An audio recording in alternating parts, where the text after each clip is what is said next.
Muli po, isang pagpalang araw ng Sabat sa ating lahat, mga kapatid. Dito po sa Iglesia ng Tikay, ay kami po yung bumabati sa inyo ng magandang umaga at happy Sabat po muli. Sa pagkakataon po ito, tayo po ay narito po sa ating pong ikalawang serbisyo at aking pong sa ating pong sasagawang serbisyo po ito. Sa pag-aawitan po ay pangungunahan po namin ni Sister Shania Kining at ako po yung lingkod, Brother Brian Usayan. At para po sa ating pong offeratory reading and prayer, pangunahan po tayo ng ating pong treasurer dito po sa Tikay, Seventh-day Adventist Church, si Sister Rowena Borromeo. At ang ating pong scripture reading and prayer ay pangunahan po tayo ni Pastor Dory Malib. Ang ating pong tagapagsalita, mga minamahal naming mga kaibigan at mga kapatid, ang ating pong head elder dito po sa Tikay Seventh-day Adventist Church, si Brother Mario Kining. So tayo po muna ay magkakaroon ng mga pangunahan ng mga pag-aawitan. So ang una po natin yung aawitin ay nasa ating pong mga hymnal, Anywhere with Jesus.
Atin pong sunod na awitin, makikita po muli ito natin sa ating hymnal, Only Trust Him.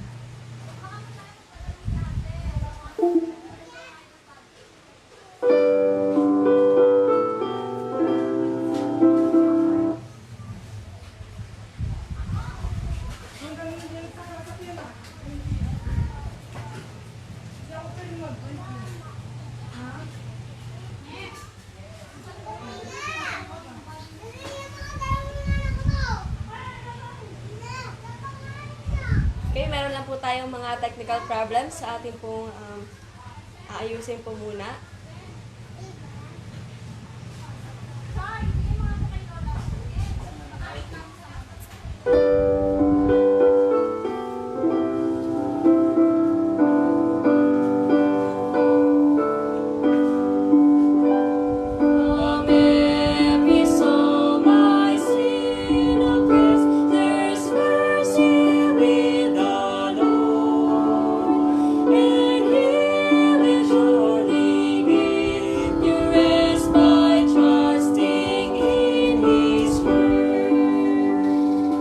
Oh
Lord's day of the week is the Sabbath, blessed Sabbath. After 6 days of work, to His temple and come to adore and worship the Lord. It's the Sabbath, blessed Sabbath, seventh day made by God for rest. It's the Sabbath, blessed Sabbath, holy day sanctified and blessed.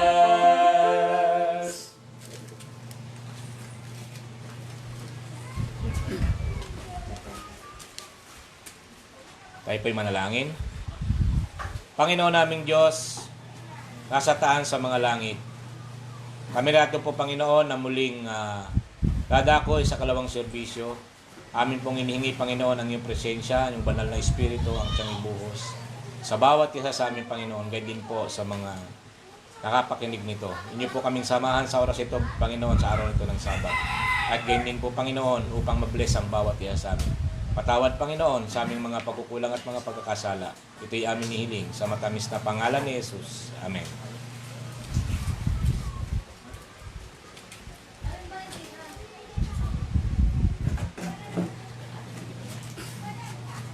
Yan, atin pong ihanda ang lahat po ng atin pong mga ikapo sa mga oras na ito sapagkat ito po ang panahon kung saan atin pong ibabalik ang lahat po ng para sa Panginoon. Atin pong basahin ang atin pong tithes and offerings. Ang pamagat po nito ay Popsicle in the Fire.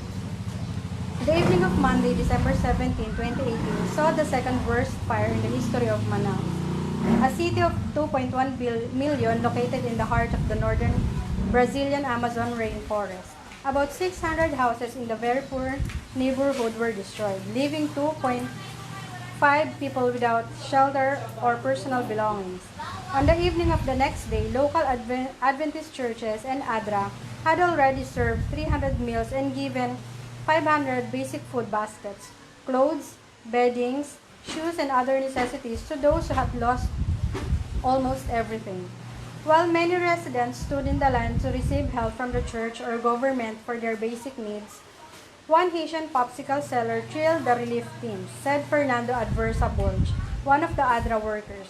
Even though most of Haitians living in Brazil struggle to survive as refugees after an earthquake ravaged their country in 2010, this man decided to sacrifice. Walking up the line of the survivors, he gave all the popsicle remaining in his box, which were his only source of income. A small act with huge import. As a modern representative of the poor widow, this man was moved to help others, giving all that God had placed in his hand. Appeal. Whether we live in poverty or affluence, do we need to experience some loss before being able to sympathize with those who are suffering? Or do we instead allow the Holy Spirit to change our heart, giving us empathy and true love? Are we ready to imitate Christ, sacrificing all, even our lives, for the redemption and well-being of others? Of course, tithes and offerings do not represent all the popsicles in our box, but they are a token of our desire to help others, feeding with spiritual food those who have been ravaged by the fire of sin. As we partner with Him in His holy work, we may be sure that He will provide for us, said in Proverbs 3 verses 9 and 10. There is nothing to fear. Atin na pong lilikumin ng atin pong ikapo at mga handa.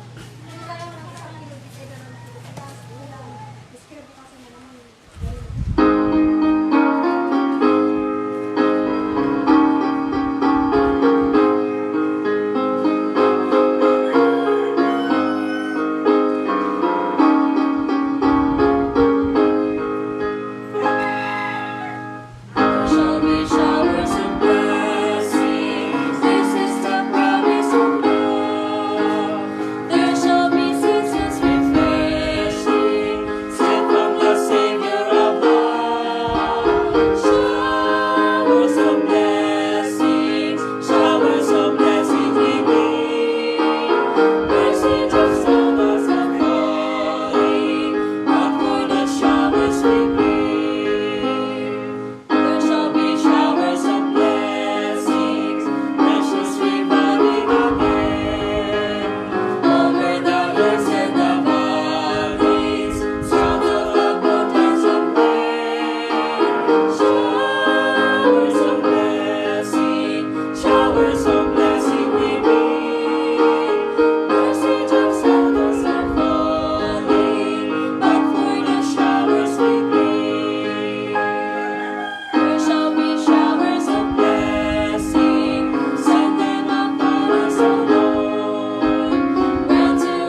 Tayo po'y manalangin.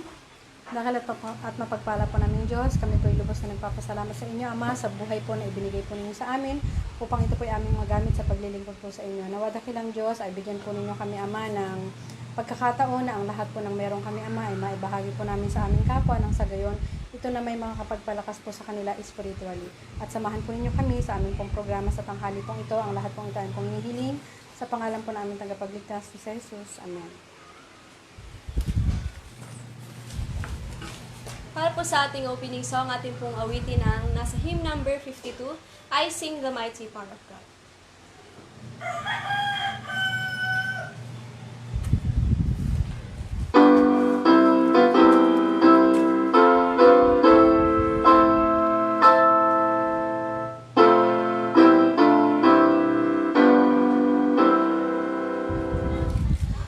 I sing the mighty power of God that made the mountains rise, that spread the flowing seas abroad and built the lofty skies. I sing the wisdom that ordained the sun to rule the day. The moon shines full at His command, and all the stars obey. I sing the goodness of the Lord that filled the earth with full. He formed the creatures with His word and then pronounced them good. Lord, how thy wonders are displayed wherever turn my eye. If I survey them, now I tremble, or gaze upon the sky. There's not a plant or flower below that makes the glorious known, and clouds arise and tempests blow by order from thy throne. Creatures that borrow life from thee are subject to thy care. There's not a place where we can flee, but God is present there.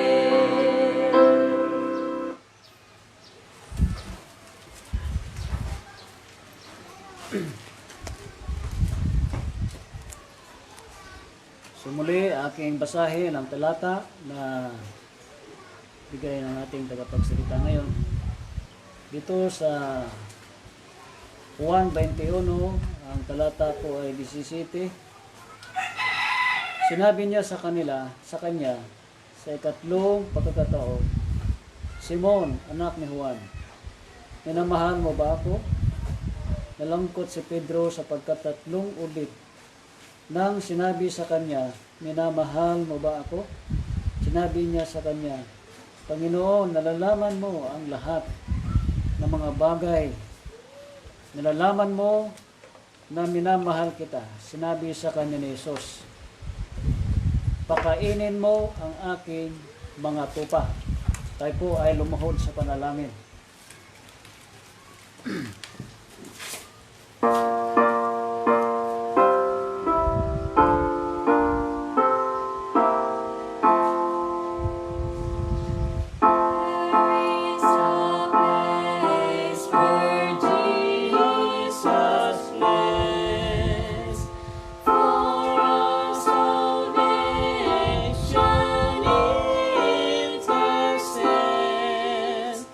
That we by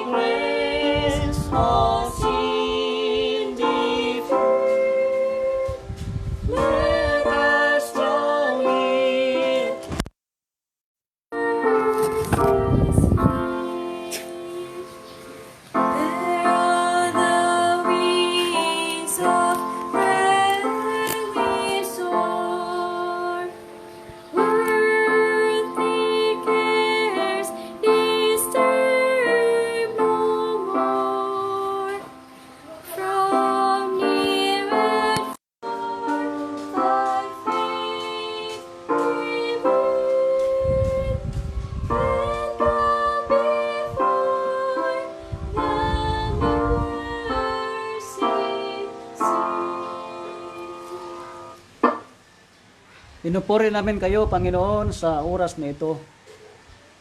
Aking idalangin ang tagapagsalita nyo sa oras nito na inyo pong ginamit na bilang instrumento si Elder Mario Kining sa kanyang pag-deliver sa kanyang mensahe upang sa ganoon mahatid ang pababalita sa mga oras nito sa lahat ng mga taong nakikinig at merong oras sa inyo po, Panginoon.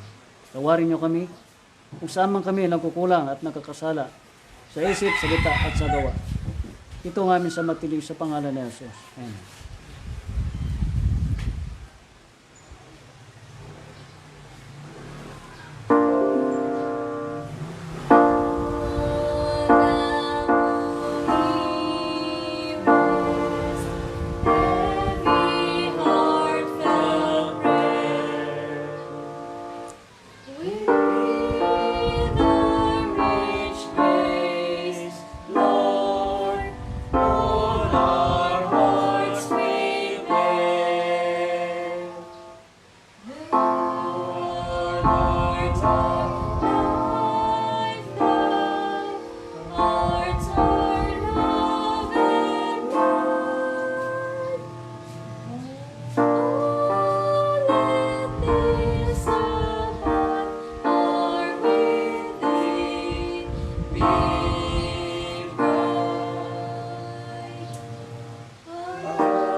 And when at last I kneel before at home in heaven's halls than us before, and evermore He will be my own.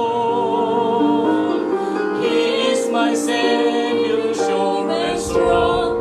He is the light that leads me on. He is my strength, He is my soul. He is my own.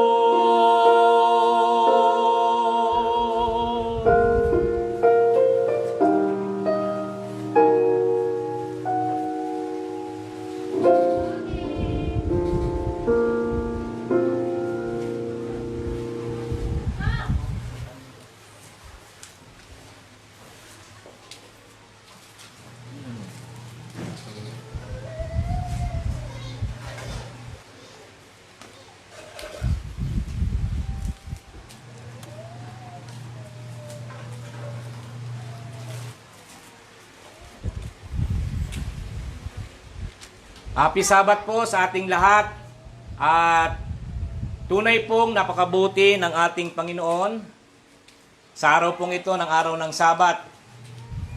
Alam niyo po mga kaibigan at mga kapatid,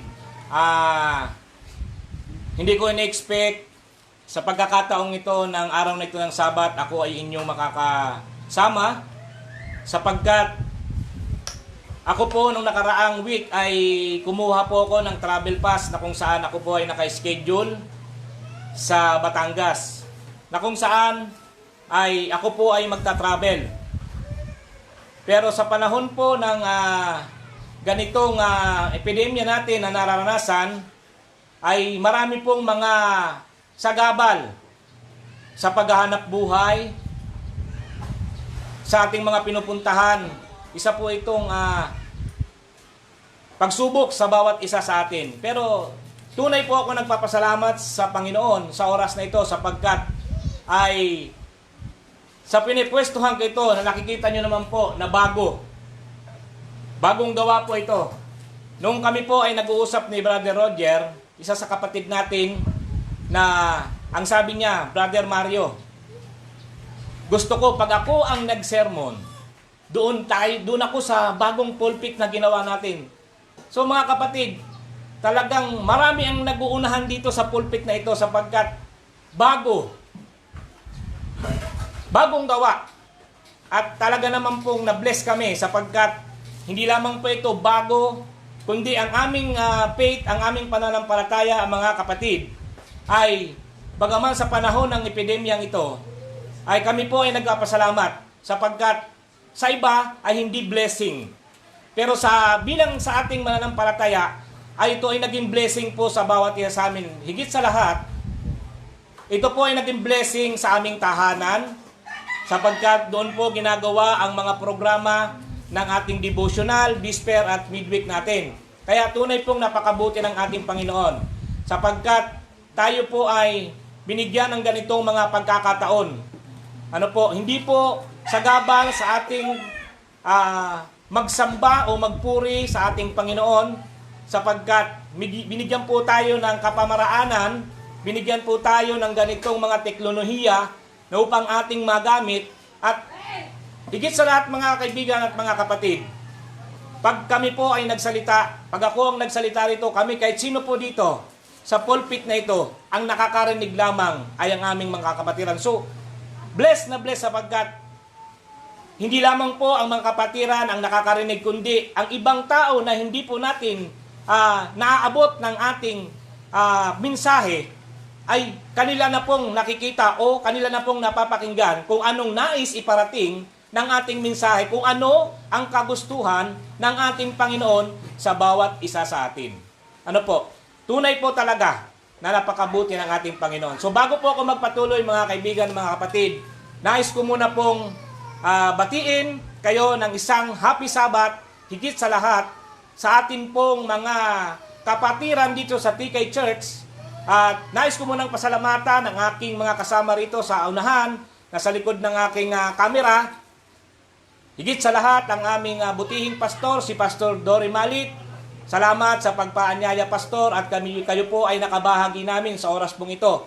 At gayon din sa ating mga kabataan, Sister Weng, Brother Bienbert, Brother Brian Usayan, Sister Sanaya, salamat sa Panginoon at tunay kayo ay nagpapagamit.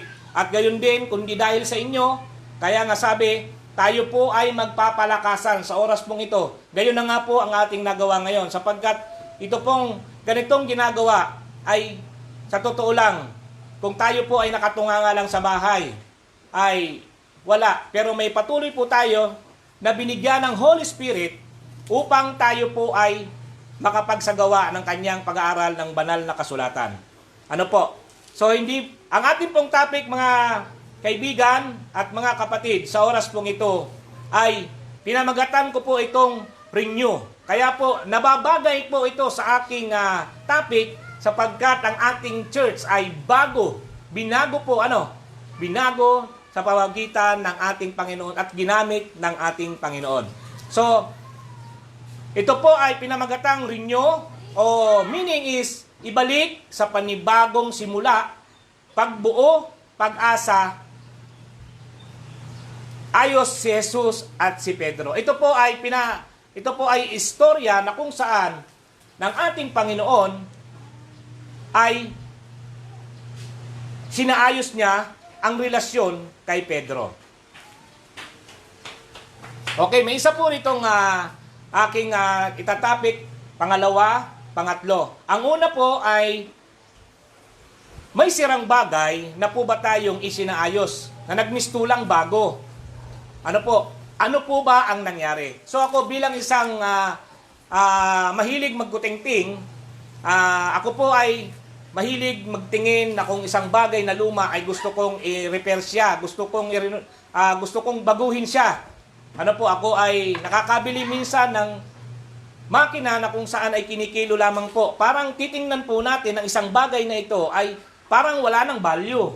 Kasi nandun na lang, nakaimbak na lang, so pwede na siyang durugin at gawin uling bakal, ginagawa po siyang nire-recycle at ginagawang mga pako. Pero sa akin po, bilang isang luma, gusto ko po itong baguhin.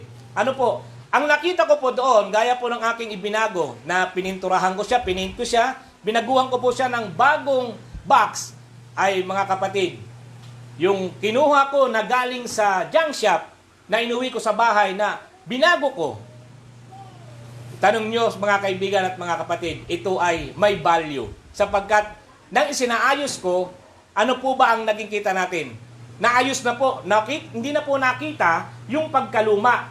Bagkus, nakita na po yung uri ng nabago na siya. So, sa madalit salita, ito po ay nai-dispose ko rin po. Sa tulong ng ating Panginoon. Okay. Sa pangalawa po tayo, paano po natin ipinapakita sa mga kapamilya o kaibigan mo na mahal mo sila? So mga kaibigan, bilang isang magulang, naipapakita ko po sa aking pamilya na ang kahalagahan po, lalong-lalo na ang naging bago.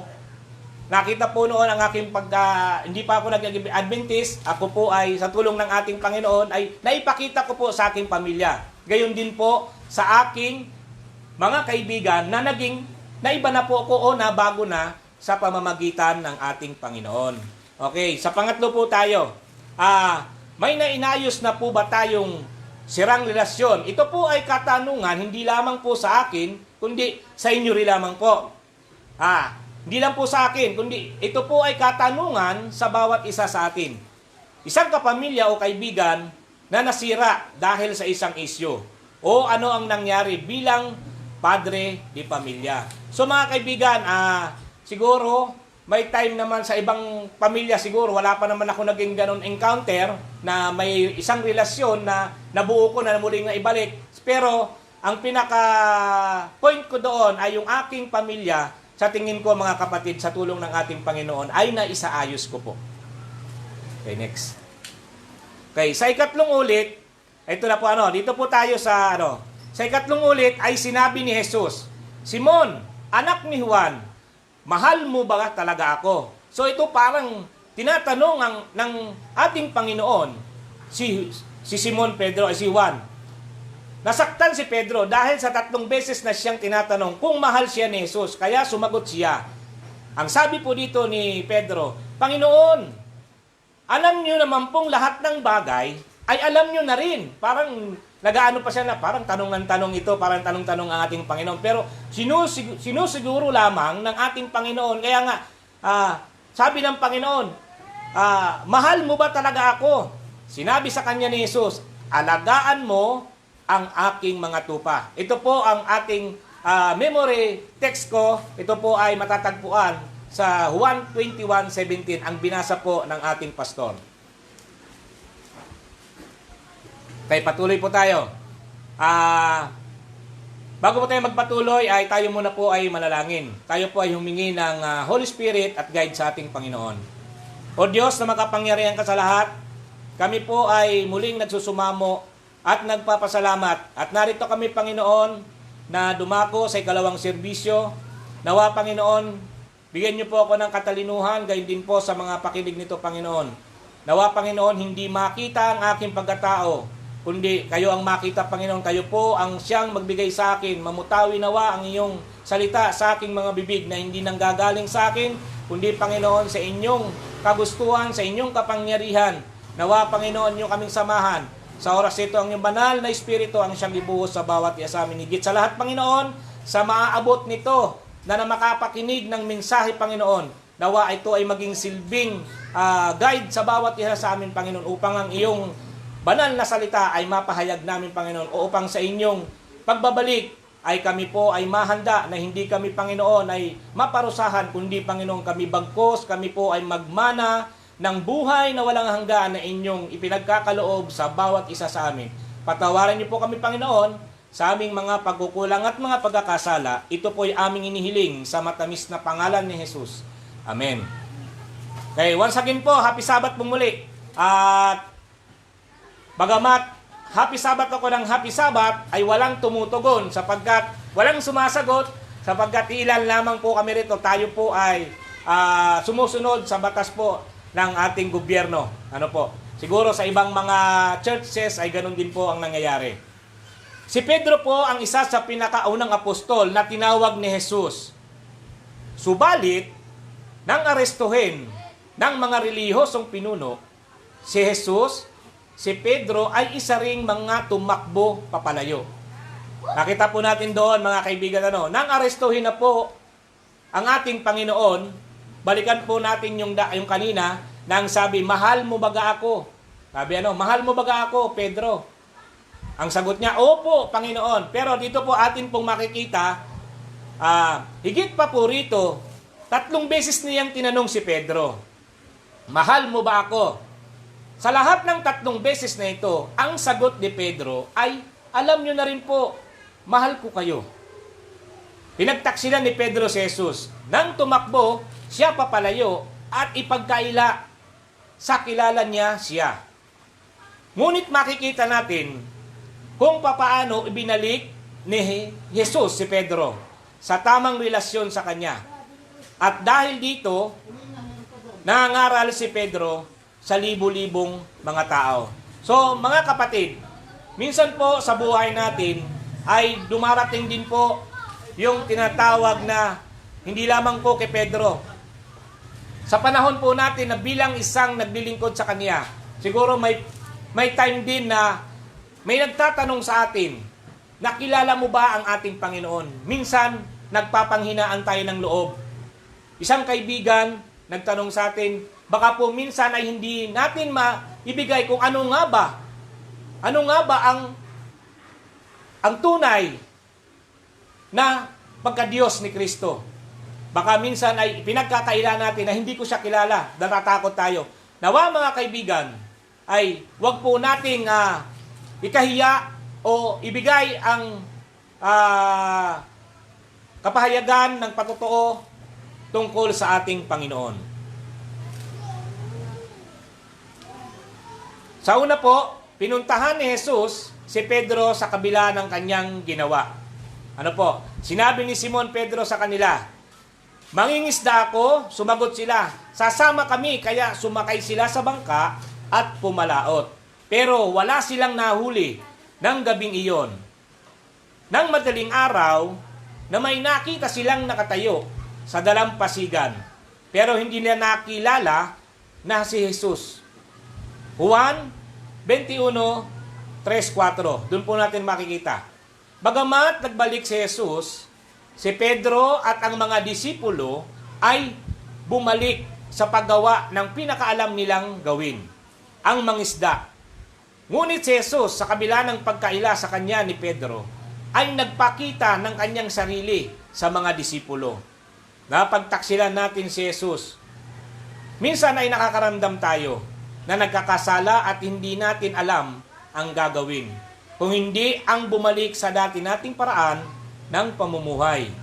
Ngunit si Jesus ay lumapit sa atin. Sa kabila ng ating mga ginawa, may nagawa na po ba tayo na pinakapakiramdam natin ay hindi tayo napatawad ni Jesus?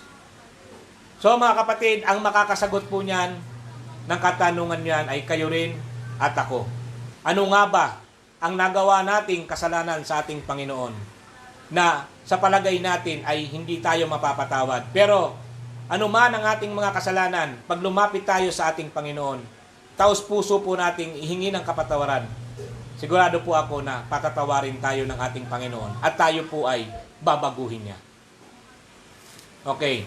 Pangalawa po, ipinangaral ni Pedro ang ebanghelyo sa libu-libong mga tao. Kaya tumayo si Pedro kasama ang 11 apostol at nagsalita ng malakas. Mga kababayan, kung mga Hudyo at kayong lahat ng nakatira sa Jerusalem, makinig kayo sa akin. Dahil ipapaliwanag ko kung ano ang ibig sabihin ng mga nangyaring ito. Ito po ay matatagpuan sa Gawa 2:14. Tinapos ni Jesus ang gawain niya sa mundo, umakyat sa langit at sinabihan ng kanyang mga disipulo na hintayin ang pagdating sa kanila ng kanyang banal na espiritu.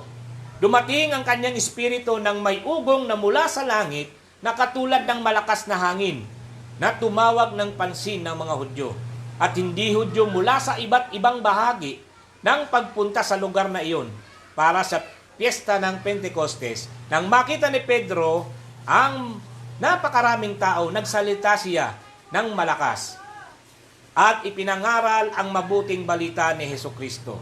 3,000 ang naniwala kay Jesus at sumunod sa kanya. Dahil ibinalik si Pedro sa tamang relasyon kay Jesus, patuloy siyang sumunod sa kanya at sa huli ay nagawa niyang layunin ng Diyos sa kanyang buhay. Naranasan mo na ba ang kakayahan ng Diyos na gawin ang isang bagay na hindi mo inaakalang magawa habang sumusunod ka sa Kanya? Ano po, tayo po bilang isang naglilingkod sa ating Panginoon, gaya po si Pedro, ay tayo po ay isang makasalanan na binago po ng ating Panginoon. Ng ating relasyon mula noon ay nasira, pero ibinalik tayo ng ating Panginoon upang ano po, gaya po ni Pedro, ano po, siya po ay nangaral sa mga libu-libong tao. Gayon din po tayo. Gusto ng ating Panginoon na sundan natin ang yapak ni Pedro na kung saan, bagamat siya po ay nagkasala sa ating Panginoon, pero binago ng ating Panginoon. Binago ang relasyon niya. Ang tunay na relasyon na gusto ng ating Panginoon ay yung sumunod sa Kanya. Bagamat tayo ay mga busy sa ating mga paghanap buhay, may mga suliranin tayong mga gumugulo sa ating isipan. Minsan, gusto na nating miwalay sa ating Panginoon. Ang relasyon natin sa ating Panginoon ay sirain na natin na mismo tayo ang gustong gumawa. Pero ang ating Panginoon ay gumagawa ng relasyon na ito ay hindi masira, bagkus magtumibay ang ating relasyon sa ating Panginoon. Okay. Dito po ay may katanungan po tayo.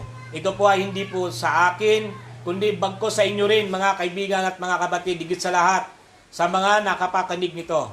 Ang una po ay naniniwala po ba tayo na si Jesus ay Diyos na nag-aayos ng mga nasirang relasyon? Ano man ang ginawa o kinilos natin, paano natin ito mas maiintindihan mula ngayon sa araw na ito? May bahagi ba sa ating mga buhay na gusto niyang iayos sa Kanya? O ano pa ang dalawang hakbang na maaari nating gawin tungkol dito? Gaya po ng ating natutunan ngayon, una, dapat po nating maramdaman na ang Diyos ay siyang nag-aayos ng mga nasirang relasyon natin sa Kanya. Pangalawa po, ating ipangaral ang karanasan natin tungkol sa pag-renew ng ating relasyon sa Kanya. Meron po ba tayong mga kakilala na kailangang maibalik sa tamang relasyon kay Jesus? Paano po natin mapapalakas ang loob nila gamit ang mahabagin at pag-aayos ng pagmamahal ni Jesus simula sa araw na ito? Atin pong alalahanin, mga kaibigan at mga kapatid, ang Diyos na nag-aayos, nagpapanumbalik at lumalapit sa atin upang mabuo muli ang nasirang relasyon natin sa Kanya. Huwag po nating patigasin ang ating mga puso dahil sa kabila ng ating pagkakasala, ang Diyos ay handa pa rin tayong tanggapin at patawarin. Ngunit, kung tayo lamang po ay lalapit sa Kanya, sa pamagitan po ng pagtanggap natin na kasama ang banal na Espiritu, ang naibalik na relasyon natin kay Jesus ay maibabahagi natin sa ibang mga tao. So, ang atin pong mensahe, mga kaibigan at mga kapatid, bagamat maigsi lamang po, ang gusto ko pong ipahatid sa atin, mga kaibigan at mga kapatid, ay hayaan po natin ang ating Panginoon. Kung sa sarili lang po natin na tayo ay mababago, ay hindi po natin kaya. Pero, pagkasama po natin ang ating Panginoon, nahayaan natin ang ating Panginoon ang siyang magbago sa buhay natin, isama natin ang banal na Espiritu, nakakasiguro po ako, mga kaibigan at mga kapatid, ang bagong gusto ng ating Panginoon na relasyon na nabuo ay sigurado po, mga kaibigan at mga kapatid, ito ay hindi lang basta-basta magigiba, sapagkat ang pundasyon nito ng relasyon natin sa ating Panginoon ay walang iba kundi ang ating Panginoon na siyang ating tagapagligtas. So, isang magandang tanghali po sa ating lahat, at higit sa lahat, tuloy-tuloy ko na po, akin na pong pinapasalamatan, higit sa lahat, yung ating mga taga-subaybay, saan mang dako, lalong-lalo na nanonood ang ating puting pastor, si Pastor Montoya. So, magandang araw po sa inyo. Happy Sabbath po sa inyong lahat yan. Sa lahat po ng churches na tumataguyod ng ating mga online worship na katulad nito, Happy Sabbath po sa inyong lahat, and God bless po. Sa ating pagkatapos, tayo po ay yumuko sa ating panalangin. Amang banal sa mga taasan sa mga langit, narito pong muli kami, Panginoon, inyo pong binago ang aming mga puso, ang aming mga isipan, Panginoon, aming sinusurrender ang aming mga kahinaan. Nawa inyo pong palitan ito ng kalakasan na nagmumula sa inyo upang kung ano man na dumating na pagsubok sa aming buhay, Panginoon, ay amin po itong mapanagpanagumpayan. At hindi kami, Panginoon, na basta na lamang bibitaw sa inyong relasyon, sapagkat kayo, Panginoon, ang nagpundasyon nito, kayo ang nagpatibay nito, Panginoon, sapagkat kung sarili lang namin ay hindi namin kakayahan, Panginoon, na kami po ay masisira sa aming relasyon. Pero, Panginoon, aming pinapasalamatan sapagkat ang inyong pag-ibig ay patuloy po ninyong ipinapadama sa bawat isa sa amin, na hindi niyo po kami kinakalimutan. Lagi pong ipinapaalala ninyo na ang inyong pag-ibig ay tunay at tapat. Bagamat kami, Panginoon, ay minsan ay hindi nagiging tapat sa aming pag-ibig, pero kayo, Panginoon, ay tapat na magmahal, tunay ang inyong pag-ibig sa inyong mga anak.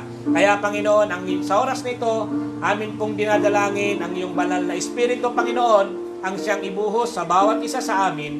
Gayon din po, Panginoon, sa mga napakakinig nito, sapagkat, Panginoon, alam po namin na ang inyong pagdating ay napakalapit na, sapagkat amin pong nakikita ng inyong mga palatandaan ay nalalapit na, at amin pong nakikita tulad po ng epidemyang ito na amin pong nararanasan. Ito lamang po ay patunay na kayo po ay nalalapit na. Nawa, Panginoon, kami po ay mahanda upang kami, Panginoon, ay magkaroon ng karapatan ng pagsalubong sa muli ninyong pagbabalik. Mula, Panginoon, sa oras nito, amin pong sinusurrender ang aming mga sarili. Patawarin niyo po kami, Panginoon, sa aming nagawang mga pagkukulang at mga pagkakasala. Ito po ay aming inihiling sa matamis na pangalan ni Jesus. Amen.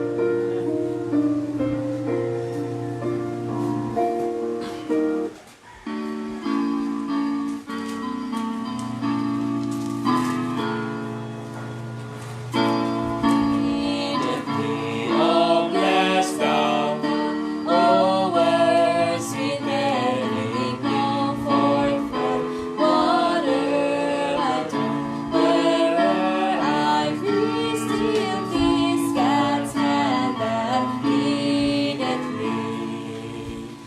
He leadeth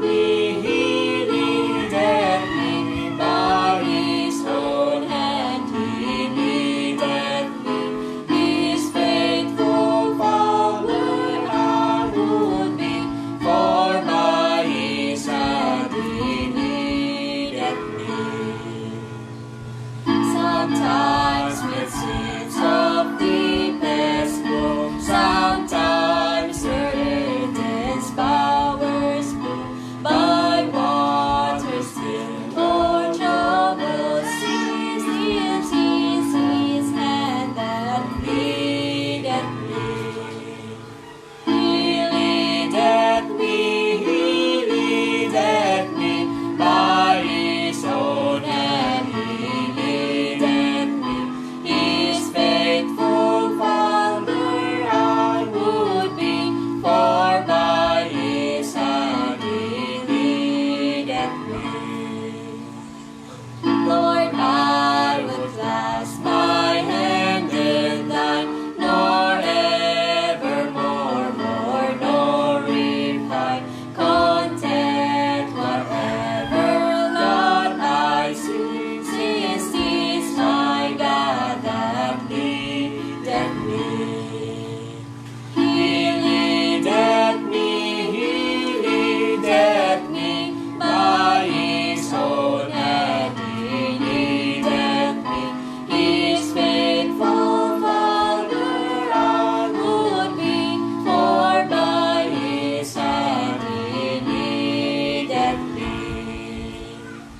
And when my task on earth is done, when by Thy grace the victory is won, and death's full grave, I will not flee, since God through Jordan leadeth me.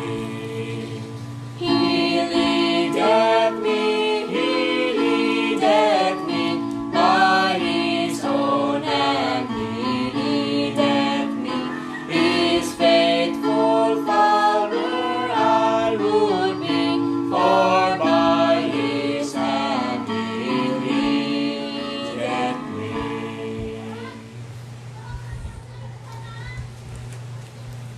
Muli, Panginoon, kami po ay nagpapasalamat sa inyong kabutihan sa oras nito. Sa araw po ito ng Sabat. Nawa po kami, Panginoon, ay samahan sa buong maghapong ito. Samantala kami, Panginoon, kami ay samantalang muling mag-iwahiwalay. Nawa ang iyong pag-ingat ang sa aming maranasan. Gayon din po sa bawat sa amin, sa mga kapatid, Panginoon, sa aming pananampalataya, ay inyo kaming samahan. Lagi, Panginoon, sa mga ganitong mga programa upang magpalakas ng aming mga mahinang palataya. Patawarin po kami, Panginoon, sa aming mga pagkukulat at mga pagkasala. Ito yung aming hihiling sa matamis na pangalan ni Jesus. Amen.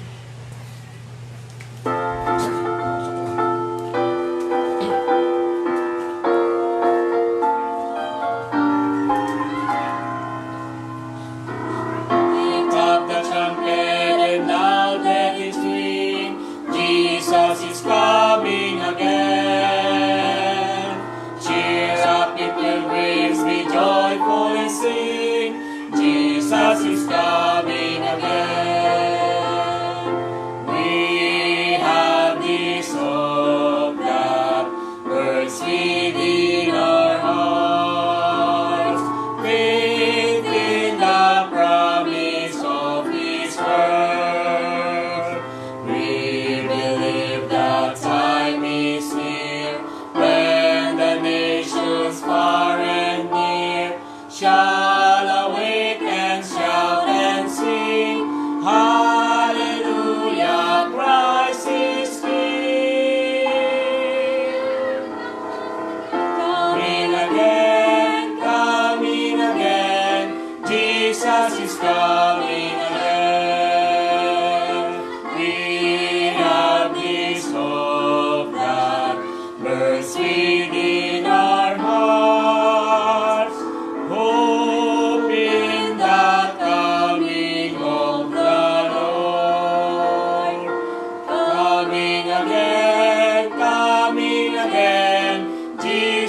He's coming again.